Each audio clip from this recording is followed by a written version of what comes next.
वहीं से आगे बढ़ने की कोशिश करते हैं वेलोसिटी से।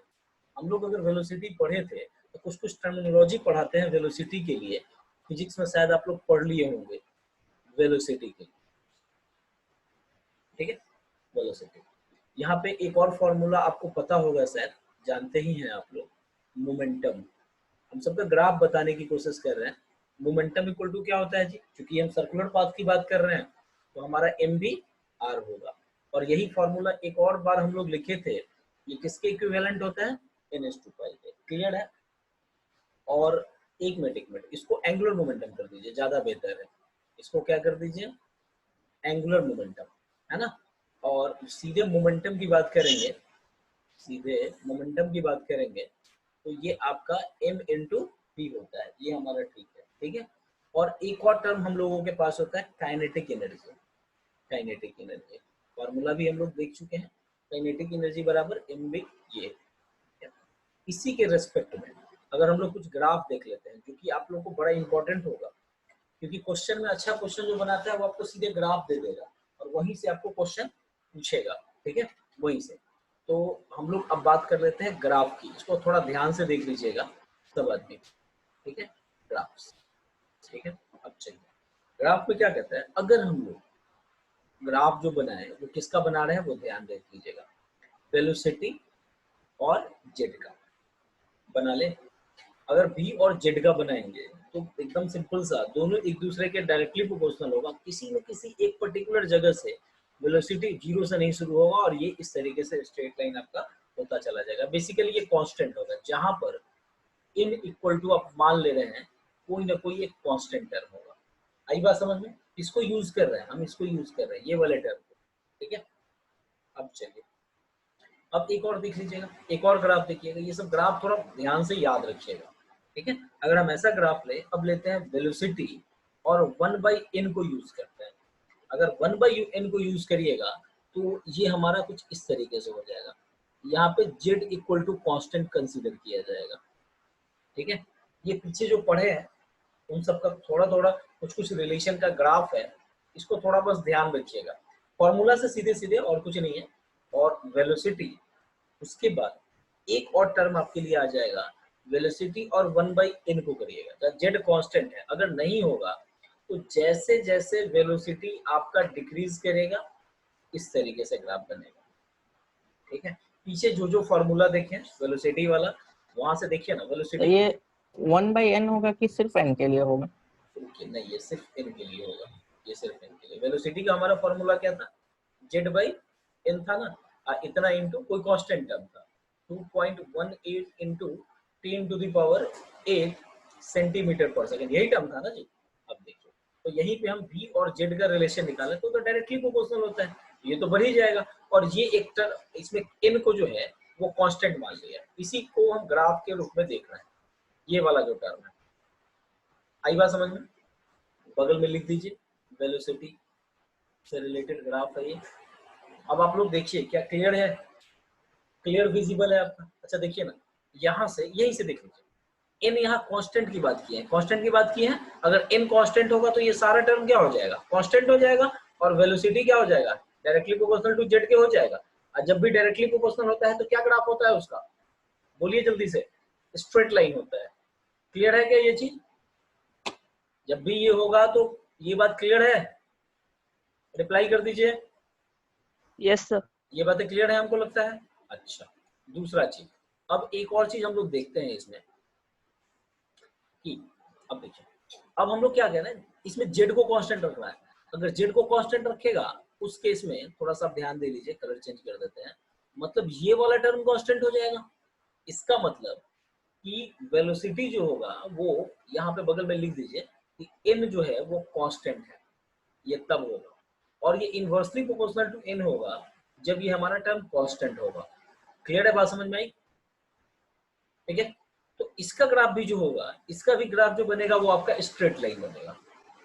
ये बात समझ में आई आपको, रिप्लाई करिएगा। अच्छा यस सर। अब इसी को v और n का ग्राफ बनाएंगे, तो जब ये ग्राफ बनाएंगे तो v जैसे जैसे इंक्रीज करेगा हमारा n क्या होगा, कम होता चला जाएगा।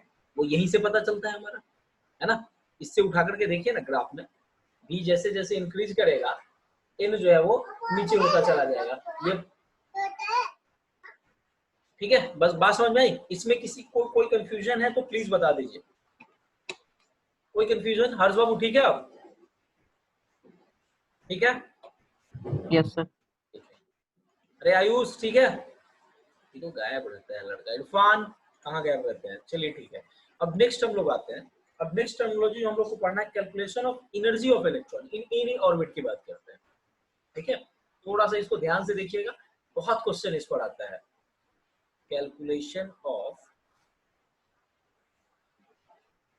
Energy of electron in any orbit.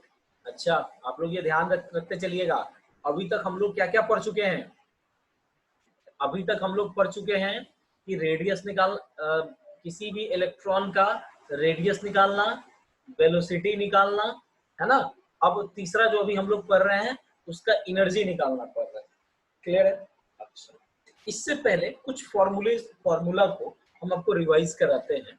देखिए, अगर इस तरीके से हमारा जो है एटम होता है, जानते हैं स्फेरिकल।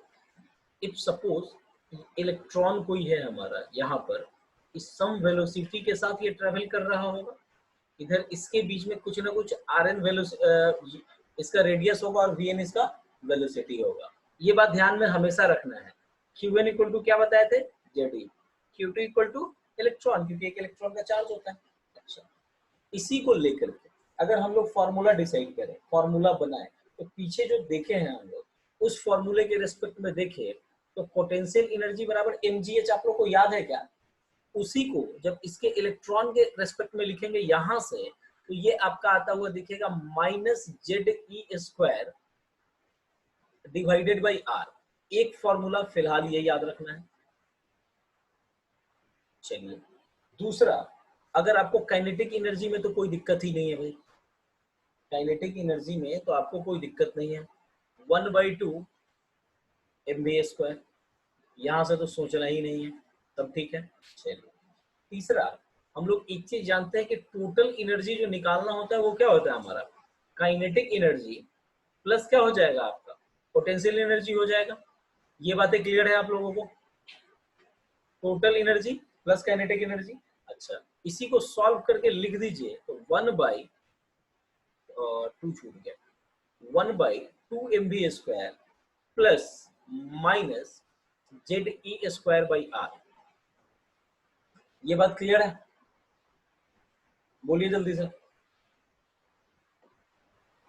अच्छा, अब यहीं पे एक पॉइंट हम लिखते हैं, इस बात को थोड़ा सा ध्यान से सुनिएगा कि किसी भी इलेक्ट्रॉन जो होता है हमारा, अब लिखते हैं इलेक्ट्रॉन, इसको छोड़िए, नहीं आ जाइए। ये जो हमारा इलेक्ट्रॉन है अगर किसी ऑर्बिट में मूव करेगा तो there are 2 types of energy को ये इन्वॉल्व करेगा। कौन कौन? एक तो काइनेटिक एनर्जी होगी और एक हमारा क्या होगा? पोटेंशियल एनर्जी होगा। इसी दो एनर्जी को ये कंटेन करेगा। ठीक है, हम वही लिख देते हैं, electron in any particular orbit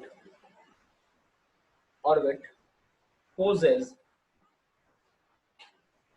two types of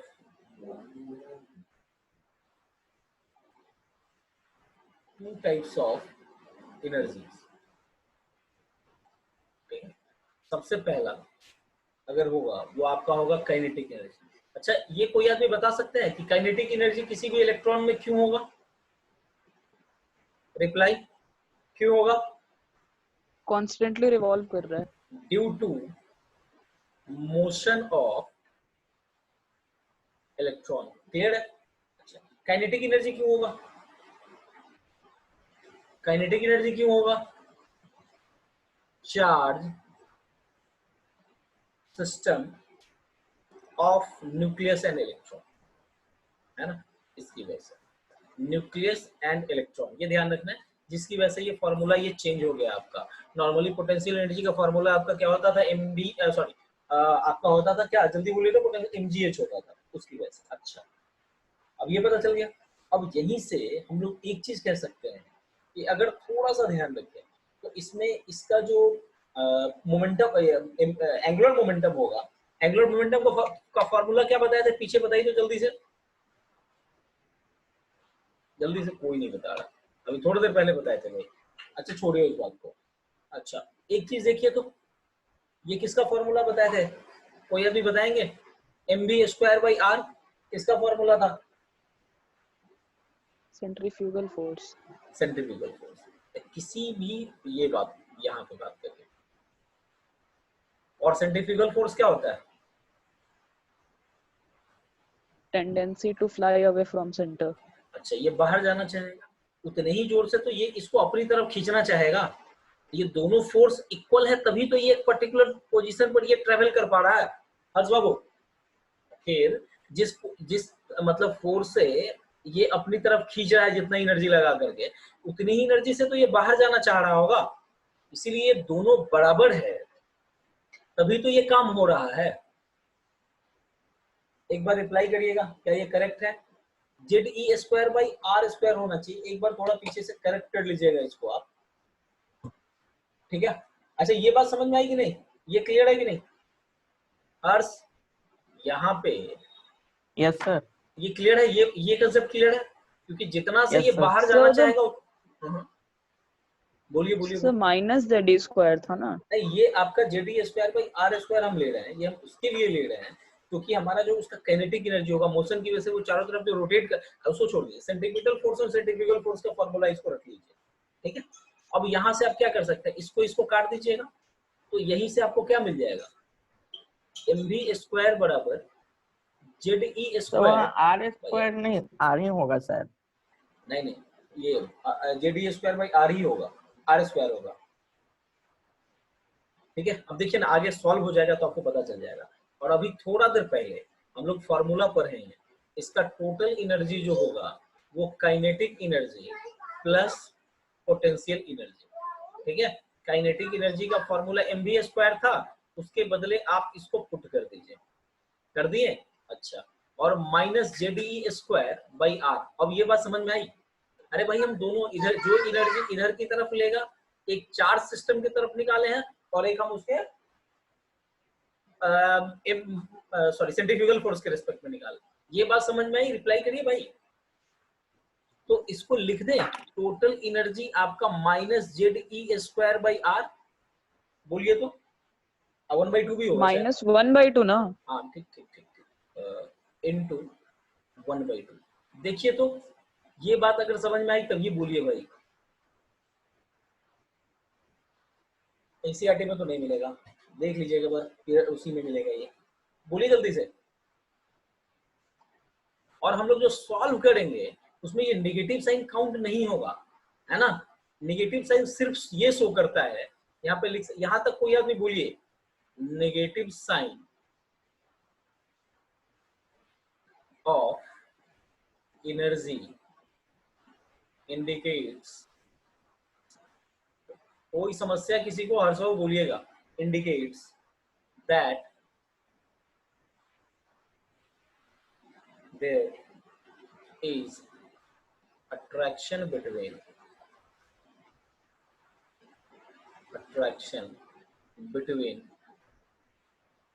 nucleus and electron। इस फॉर्मूले में एक समस्या हो रही है क्या आप लोगों को, ये वाला? बोलिए जल्दी से, रिप्लाई। अरे इलेक्ट्रोस्टैटिक फोर्स याद करिए ना, भूल गए हर्ष? गायब है? यस। अरे जितना No, sir. इलेक्ट्रोस्टैटिक फोर्स तो हो रहा, वहाँ KZE² होगा ना static electric force. Potential energy में। सुनिए ना, सुनिए ना, इलेक्ट्रोस्टैटिक फोर्स जितना होगा उतना ही तो बाहर की तरफ, इसको बाहर की तरफ फोर्स ले जाते हैं, उसको क्या बोलते हैं? सेंट्रीफ्यूगल ये फोर्स सर ना। वो तो समझ गए पर उस फॉर्मूले में K होगा ना। यहाँ पे हाँ ZE²/r² में, यस सर। क्योंकि वो एक कांस्टेंट टर्म के लिए यूज किया जाता है ना, हम ये मान के चलते हैं कि वो ZE²/r² कांस्टेंट टर्म के लिए स्किप करते हैं उसको। आखिर हमारा फोर्स जो होता है इलेक्ट्रोस्टैटिक फोर्स, E लगा देते हैं, यही फॉर्मूला होता है ना, बोलिए ना, यही होता है ना electrostatic force, force of attraction. एक के कांस्टेंट है, के को रिमूव किए वहां से। हाँ बोलिए बोलिए बोलिए बोलिए बोलिए बोलिए, कोई कंफ्यूजन तो बोलिए। यस सर ठीक। यस ठीक सर ठीक। चलिए, अब चलिए, तो ये बात याद रखिएगा, नेगेटिव साइन जो होगा आपका सिर्फ ये बताएगा कि इंडिकेट करेगा वो अट्रैक्शन है दोनों के बीच में, सिर्फ और सिर्फ उसको शो करेगा। ठीक है, अच्छा अब यहां से एक रिलेशन बनाते हैं, थोड़ा सा देखिएगा, ratio of kinetic energy, total energy और पोटेंशियल एनर्जी। ठीक है, तो क्या हो जाएगा, सबसे पहले तो आप इसका रेशियो कुछ निकालने की कोशिश करें क्या, 10 बराबर क्या, काइनेटिक एनर्जी कितना निकला है जी, 1/2 ZE² बाई आर होगा शायद, और ये हो जाएगा -1/2 इंटू ZE² बाई आर, यही निकला है सर। तो अगर आप इसको सॉल्व करिए, अच्छा यहाँ माइनस कहाँ से आ गया हुआ, ठीक है, तो ये क्या हो जाएगा आपका, -1 आया, फिर यहाँ से बोलिए पानी का। ये बात समझ में आई, रिप्लाई करिए भाई, कोई नहीं बोल रहा। दूसरा हम निकालते हैं पोटेंशियल एनर्जी डिवाइडेड बाई, ये इसमें कोई दिक्कत है यार, कुछ नहीं किया, बस फॉर्मूला पुट तो कर दिए हैं, इस वाले में सिर्फ हम फॉर्मूला पुट कर दिए हैं। अभी भी कोई देखिए ना, ये दिया हुआ है टोटल एनर्जी का, और mv² इतना दिया हुआ है, इसीलिए यही हम एक और लिख देते हैं, काइनेटिक एनर्जी बराबर 1/2 ZE² बाई आर। अब क्लियर है, अरे ये रेशियो निकाले, क्लियर है, हाँ हर्ष बोलिए। यस सर, ओपी टंडन के बुक में फाइनल फॉर्मूला KZD²/2 आर दिया है। ये कांस्टेंट दे दिया है, यस सर। ये कांस्टेंट लिखे, क्योंकि यूज नहीं होगा इसका, चलिए ठीक है, हम आप कहते हैं सर तो पर ये उसमें ये लिखा है कि सीजीएस में मतलब K1 हो जाता है, तो हाँ सीजीएस K1 में ये वही लिख सीजी, सकते। तो चूंकि से हाँ सीजीएस में ही लिखते हैं ना हम लोग, यूज करते हैं कि हम लोग लेंगे जो सीजीएस सिस्टम में ही पढ़ेंगे, इसमें हम सेंटीमीटर यस। ग्राम पर सेकेंड में। ठीक है, चलिए, तो अब यस। ये देखिए पोटेंशियल एनर्जी और टोटल एनर्जी को निकालिएगा, जब पोटेंशियल एनर्जी टोटल एनर्जी को निकालिएगा तो क्या हो जाएगा, -ZE² बाई आर, के कांस्टेंट हो जाता है, जब भी ये वाला निकालते हैं ना इसको, इसी को सीजीएस सिस्टम में लिख सकते हैं हम लोग। अब चलिए, बाई आर टोटल एनर्जी कितना निकाले हम लोग, -1/2 ZE² बाई आर, तो देखिए ना कितना हो जाएगा, ये 2:1 लिख दें, लिख दें। अच्छा इस Yes, तीनों 2, अच्छा इससे आप रेशियो निकाल करके हम ऐसा लिख देंगे तो आप लोगों को कोई दिक्कत होगा क्या, kinetic energy is to potential energy is to, ये आप लोगों को निकालने आना चाहिए भाई, 8 क्लास का चीज है, तो रिलेशन निकालिएगा तो 1:2 ठीक है, (2 - 1), रिप्लाई करिए भाई, है ना, यहाँ भी मन है तो लिख दीजिए ना, हम यहाँ जो लिख रहे हैं in CGS system, centrifugal force, electrostatic force जो हम लोग लिख रहे हैं, हम लोग उसको लिख देते हैं इन सीजीएस, है ना। अब क्लियर है, अब क्लियर हो जाएगा इन सीजीएस सिस्टम, ये बात समझ में, यहाँ तो बताया इसको। अब आगे बढ़ जाए, यस सर। रिप्लाई करिए सब लोग भाई। इरफान तो ऑनलाइन होकर के कहीं गायब हो गया, चलिए ठीक है। अब चलिए, अब हम लोग आते हैं एनर्जी निकालने का, एनर्जी, ठीक है, ये आपका ऑफ nth ऑर्बिट के लिए, ठीक है, energy of electron in nth orbit, इसको डिनोट करेंगे En से, ठीक है, तो वही ना हमारा टोटल एनर्जी ही तो होगा, -1/2 ZE² बाई आर। ये बात समझ में आई आप लोगों को, रिप्लाई कर दीजिए। अच्छा अब इसको Rn लिखना पड़ेगा, अब इसमें इसको इक्वेशन 1 ले लें और यहाँ लिखे putting the value of Rn equal to, formula किसी को नहीं याद होगा, n²/h², 4π² mz E², ठीक है, इन, ये बात समझ में आई, क्योंकि हम पहले Rn का फॉर्मूला लिख चुके हैं, तो Yes, हमारा sir. En बराबर हो जाएगा -1/2 into ZD square divided by N square H square 4 pi square M ZD square. इसमें किसी को कोई दिक्कत? इसको जब आप सॉल्व करिएगा यहीं से, तो En बराबर ये सब ऊपर चला जाएगा, सब कट पिट करके, और इस 2 से ये कट भी जाएगा, ये कट जाएगा इससे 2, तो सॉल्व करके अगर आप लिखेंगे तो -2m, ठीक है, आपका आ जाएगा 2m, पहले लिखने से पहले पाई लिखिए, pi square m Z square E4 divided by N square, ये n है, और ये आपका एच स्क्वायर। देखिए तो ये हम सही लिखे हैं या गलत? कैलकुलेशन आप लोग करते रहिएगा। ये बात क्लियर है? अच्छा, यहाँ पे कांस्टेंट टर्म क्या क्या है? पाई है, 2 है, उसके बाद चार्ज है, और एच एक प्लैंक्स कांस्टेंट है, ठीक है। अब इसको इक्वेशन मान लीजिए 2,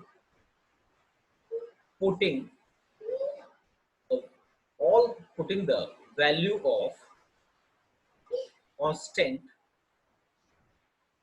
इन इक्वेशन 2, अगर इसमें आप पुट करिएगा तो एनर्जी बराबर, हम डायरेक्ट सॉल्व करके लिख रहे हैं, ये आएगा आपका -13.6 Z square divided by N square. Question आपका इसी से बनेगा, और ये बहुत ही काम की चीजें हैं। आई बात समझ में? रिप्लाई करिए जल्दी से। ये बात समझ में आई सबको? Yes sir. किसी को कोई दिक्कत? हर्ष यही फॉर्मूला है क्या? अच्छा, इसका ये भी तो लिखना पड़ेगा, इलेक्ट्रॉन वोल्ट पर एटम, ये इसकी यूनिट हो जाएगी एनर्जी की। इलेक्ट्रॉन वोल्ट में है, आप उसको मर्जी हो किसी दूसरे में कर सकते हैं कन्वर्ट। क्लियर है? रिप्लाई करिए। Yes sir. चलिए, अब अगला इसमें हम छोटा सा एक और टर्म पढ़ेंगे, हमारे पास थोड़ा टाइम है, हम इसको ये पूरा कर ही लेते हैं, ठीक है। तो इसमें एक टर्म हमारे लिए अब जो पढ़ना है वो है conclusions from equation of energy, है ना। हम कंक्लूजन क्या क्या निकालते हैं? Conclusions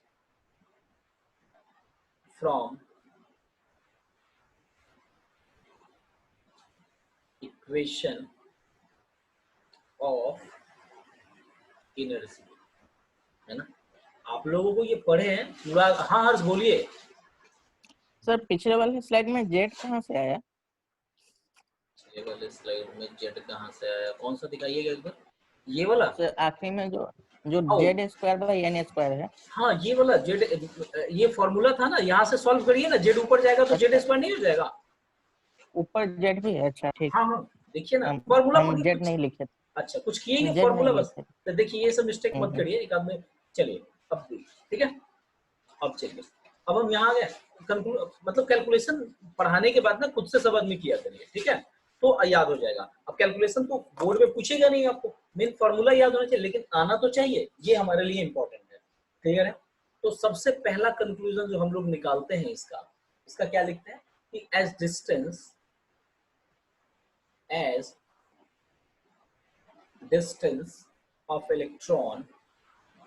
of electron from nucleus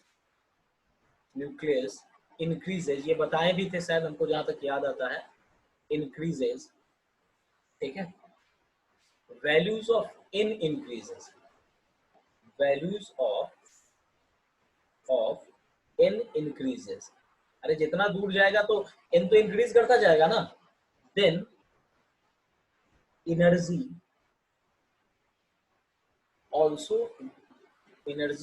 will also increases, clear है? सेकंड पॉइंट, सेकंड कहता है फॉर अ गिवन एलिमेंट, किसी भी एक एलिमेंट के लिए, for a given element energy will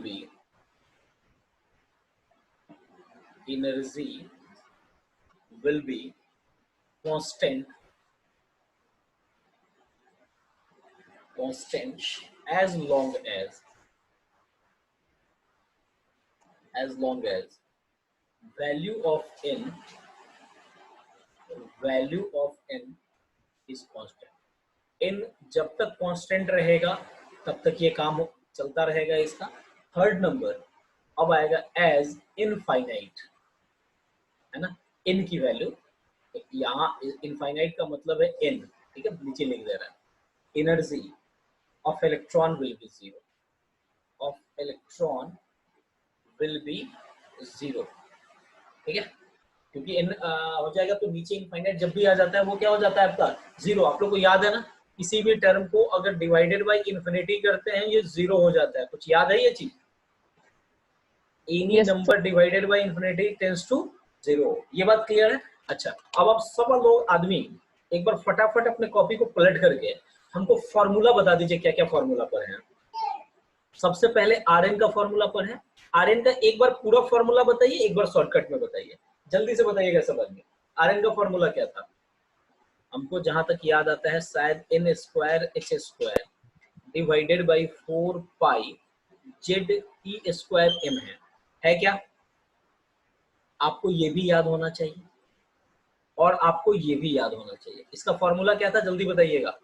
RN का एक और फॉर्मूला था, जल्दी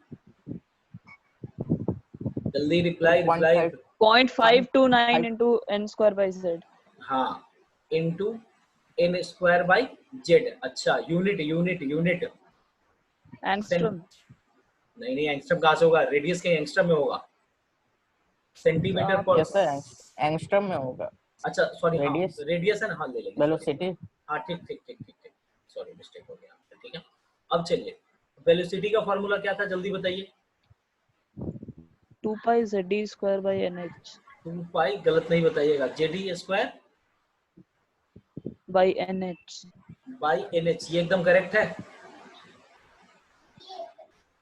करेक्ट है। अच्छा, और इसी को जब हम शॉर्टकट में लिखे थे तब क्या था ये? 2.18 into 10 to the power 8 into क्या था? जेड बाई एन था ना sir, n। Centimetre per second, शायद ये ठीक है।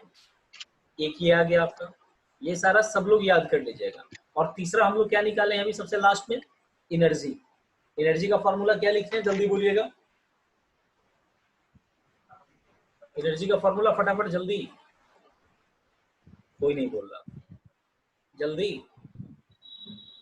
Minus 2 pi square, minus 2 pi square Z square m e to the power 4, m Z square e to the power 4 divided by n square h square. h square. एक तो ये formula हम लोग निकाल लिए, ठीक है, सॉरी, ठीक है। और एक इसके शॉर्टकट में आपको याद जो है वो शॉर्टकट वाला ही रखना है, वही आपको काम देगा, ठीक है। तो -13.6 है ना,